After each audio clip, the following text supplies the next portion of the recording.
Queridos acadêmicos do terceiro período, saudações a todos! Tudo bem com vocês? Espero que estejam estudando bastante, curtindo aí esse momento de distanciamento, de isolamento social, para colocar em dia os estudos de direito. Isso é muito importante, né? Pessoal, hoje o nosso tema é citação.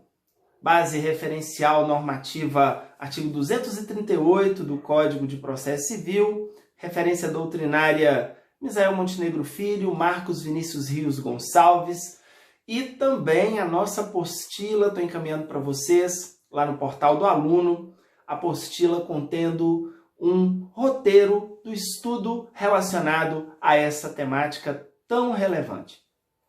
Eu tenho certeza que vocês já estudaram muito sobre devido processo legal, sobre o princípio do contraditório, sobre ampla defesa, que são preceitos basilares do direito brasileiro.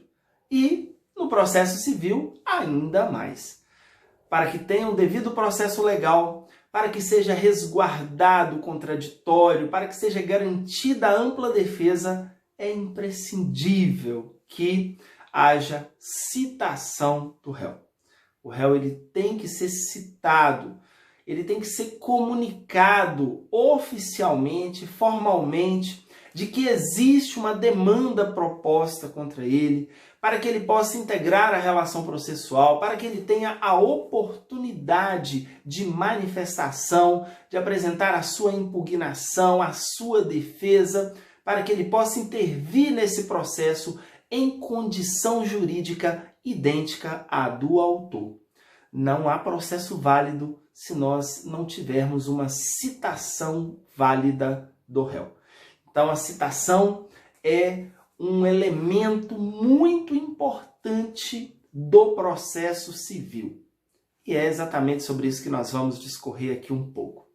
Pessoal, quando o autor ele redige a petição inicial, ele vai observar alguns requisitos do artigo 319. Lá no 319, inciso 2, trata da qualificação. O autor ele tem que apresentar a qualificação dele e do réu, do requerido.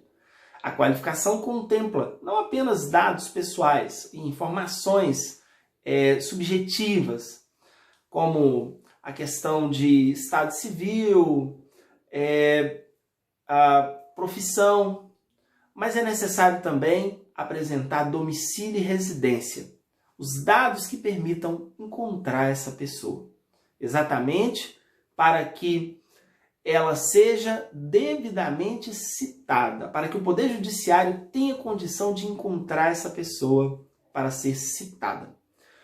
Existem situações que você não sabe o endereço do réu, você não sabe domicílio e residência do réu. Aí o que você vai fazer? O artigo 319 também prevê essa possibilidade. Aí você vai informar para o juiz que você não tem essas informações, está lá nos parágrafos do artigo 319. Você vai informar para o juiz e vai solicitar ao juiz diligências para que essas informações sejam obtidas. Hoje o juiz tem acesso a muitos sistemas de dados que permitem informações que possam permitir encontrar esse réu para que ele seja devidamente citado. Pois bem, o que é citação? O que é citação? O artigo 238 do Código de Processo Civil, ele traz para a gente essa concepção jurídica do instituto da citação. Citação é o ato pelo qual são convocados o réu, o executado ou o interessado para integrar a relação processual.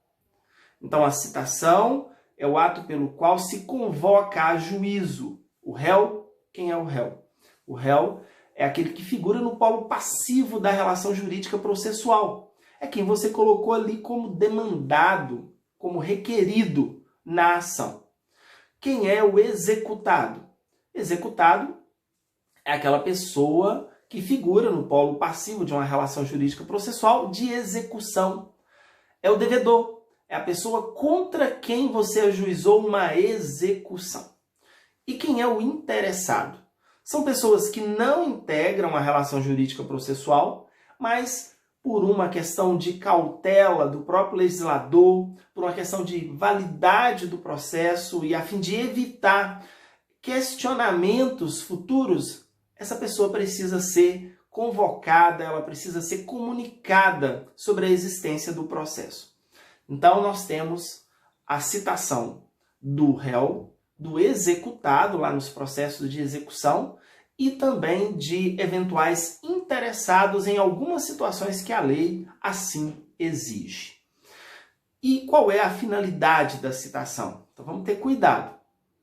O réu ele não é citado para se defender. Ele é citado para integrar a relação processual. Está escrito no Código. Agora, a partir do momento que ele tem conhecimento da existência do processo, ele vai integrar a relação processual e, naturalmente, ele tem a oportunidade de se defender. E é claro que ele vai fazer isso. Ele vai poder garantir a sua ampla defesa no processo, porque ele foi devidamente convocado, comunicado sobre a existência desse processo contra ele. Agora, quem é, portanto, o destinatário dessa citação? Tenhamos esse cuidado. O requerido, na ação de conhecimento. O executado, na ação de execução. Então, nós temos lá o executado, ele vai ser citado para pagar, quando se tratar de execução por quantia certa, de obrigação de pagar. Artigo 829 traz essa exigência de citação. Nas obrigações de fazer, artigo 815, e também nas obrigações de entrega de coisa, artigo 806, trata também da necessidade de citação do executado. O interessado, ele pode ser citado em algumas situações, por exemplo, lá nos procedimentos, no procedimento de produção antecipada de provas, artigo 382 do Código de Processo Civil.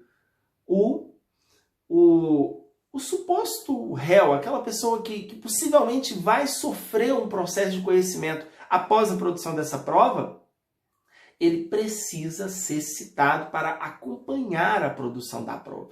Normalmente o procedimento de produção antecipada de prova ele é precedente, ele antecede a propositura de uma ação. Mas você já sabe mais ou menos quem é o réu hipotético, né, dessa demanda. E aí essa pessoa tem que ser citada para acompanhar o procedimento de produção dessa prova. Temos também lá nos procedimentos de jurisdição voluntárias previstos no Código de Processo Civil, artigo 719 e seguintes do Código de Processo Civil, alienação judicial, interdição, curatela, eles também tratam da exigência de citação do interessado. A citação é um ato indispensável para a validade do próprio processo. Está escrito no artigo 239 do Código de Processo Civil. Então tem que ter citação válida.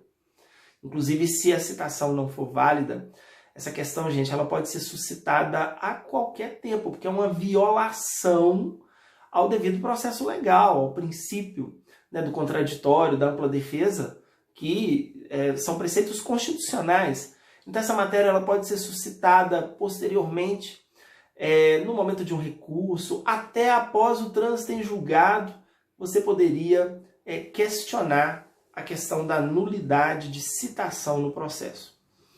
E a citação não basta que ela aconteça, ela precisa acontecer de maneira válida. Ela tem que observar todos os preceitos, todos os requisitos legais para que ela seja válida, ela não seja questionada posteriormente.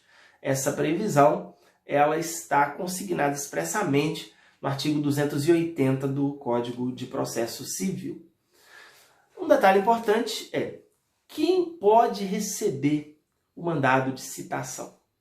Então, aí nós temos como referência o próprio artigo 242 do Código de Processo Civil.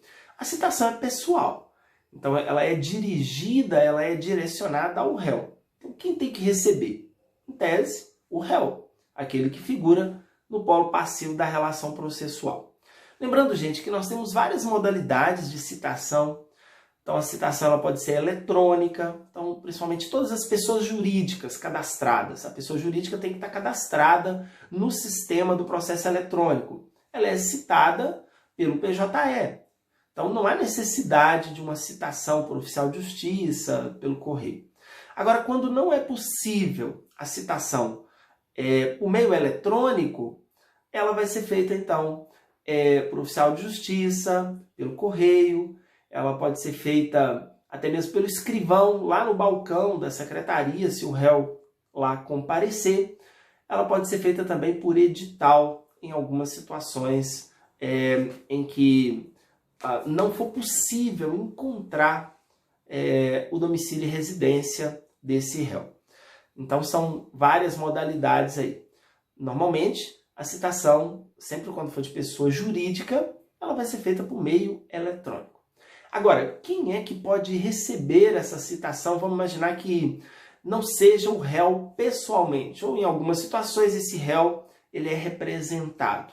Então, o Código prevê a possibilidade, o próprio 242 aí trata, né, também dessa temática do destinatário da citação e quem poderia recebê-lo. Nós temos aquela situação do administrador do imóvel. Vamos imaginar que o locador do imóvel ele está ausente e ele não informou ao locatário sobre o fato de ter deixado, por exemplo, aí, um mandatário, né, um procurador com poderes para receber citação.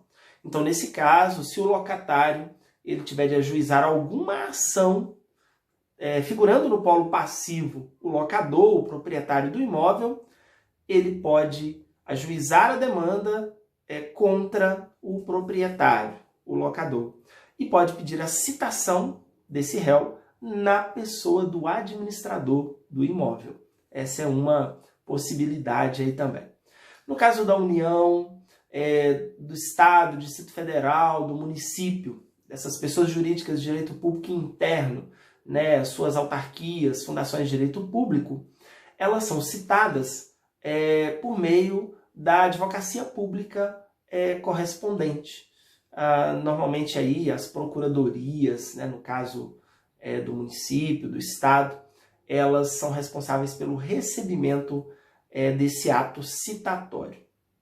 No caso das pessoas jurídicas, em geral, elas são citadas por meio do gerente ou daquela pessoa que exerce os poderes de gerência, por meio do administrador, ou, gente, até por meio do próprio funcionário responsável pelo recebimento de correspondência. O Código prevê essa possibilidade.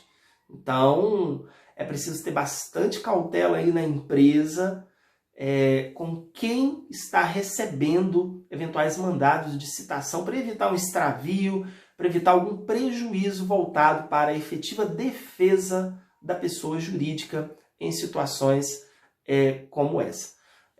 O artigo 248, parágrafo 2º, ele traz para a gente previsão nesse sentido.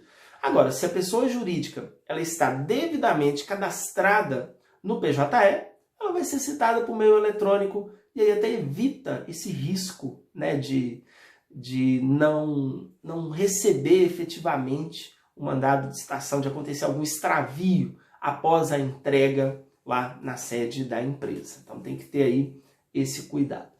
No caso dos condomínios, edilícios e loteamentos com controle de acesso, a gente tem que ter cuidado em fazer essa referência, é muito comum, né? Principalmente aí esses loteamentos. O artigo 248, parágrafo 4º, ele trata dessa temática e ele prevê que o funcionário da portaria responsável pelo recebimento de correspondência, ele pode receber esse mandado de citação. Olha a responsabilidade dessa pessoa, desse funcionário que está ali responsável pelo recebimento dessas correspondências, não é isso? Quanto ao local onde a citação pode ser realizada, o artigo 243 trata dessa questão.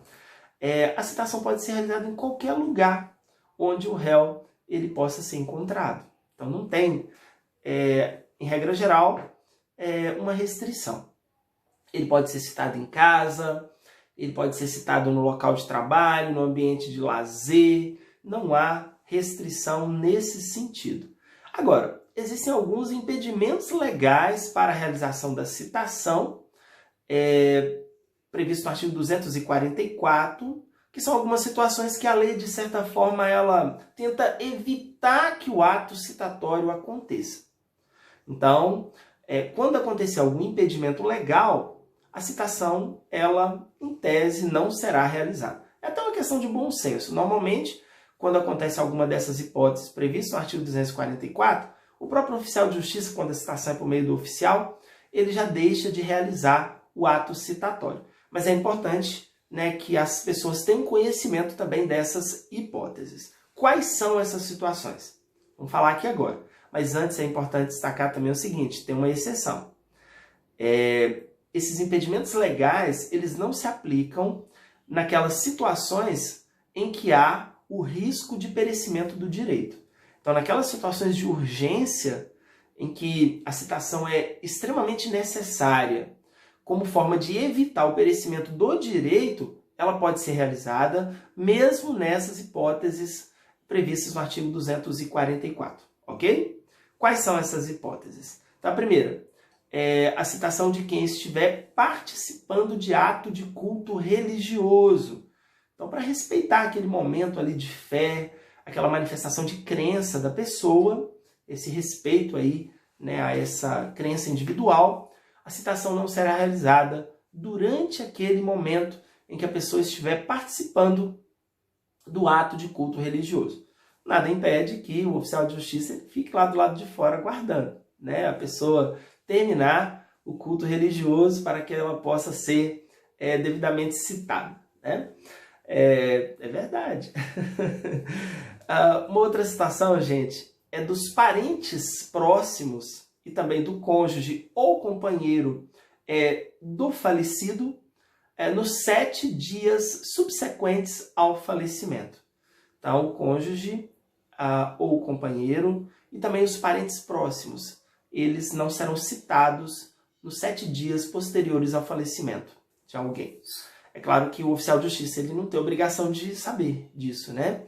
Então, se no momento da citação ele for comunicado a respeito dessa circunstância, ele vai deixar de realizar a citação em razão dessa previsão do artigo 244.